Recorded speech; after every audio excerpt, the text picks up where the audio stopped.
విరాట్ కోహ్లీ దూకుడు మీదున్నాడు. కొంతకాలంగా సూపర్ ఫామ్‌ను కొనసాగిస్తున్నాడు. ఐపీఎల్లో, లీగ్ దశలోనూ మెరుపులు మెరిపించాడు. రాయల్ ఛాలెంజర్స్ బెంగళూరును ముందుండి నడిపించాడు. 14 మ్యాచ్ల్లో ఏకంగా 708 పరుగులు సాధించాడు. ఒక సెంచరీతో పాటు 5 హాఫ్ సెంచరీలు కొట్టాడు. ఆరెంజ్ క్యాప్ రేసులో టాప్లో ఉన్నాడు.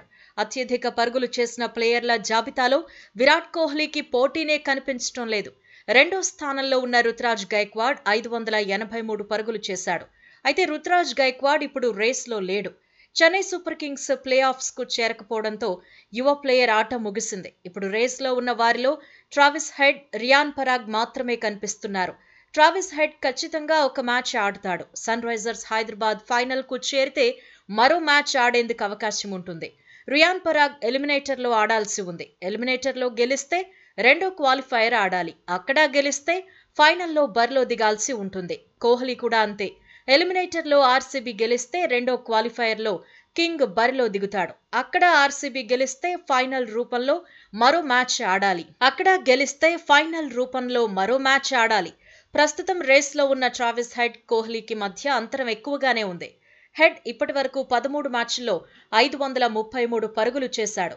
రియాన్ పరాగ్ 14 మ్యాచ్ల్లో 531 పరుగులు సాధించాడు.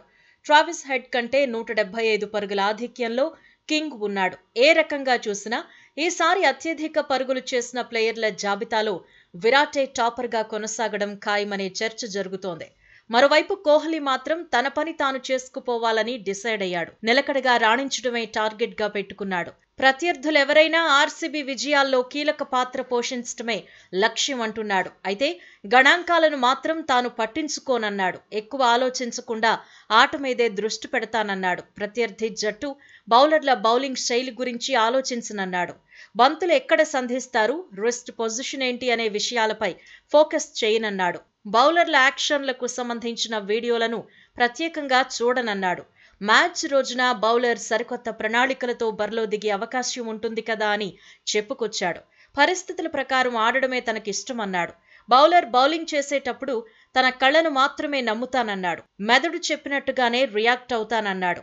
బౌలర్లపై ఎదురుదాడి చేసేందుకు సాంకేతికతను నమ్ముకోనన్నాడు. బేసిక్స్ను మర్చిపోకుండా ఆడతానని చెప్పాడు. ఓ రకంగా అన్ని ఫార్మాట్లలో నిలకడగా రాణించడానికి ఇదే కారణమన్నాడు. మొత్తంగా కోహ్లీ కాన్ఫిడెంట్గా ఉన్నాడు.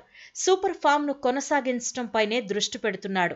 సీజన్లో విరాట్ కోహ్లీ మొత్తం ఎన్ని పరుగులు సాధిస్తాడు అనేది ఇప్పుడు ఆసక్తికరంగా మారింది.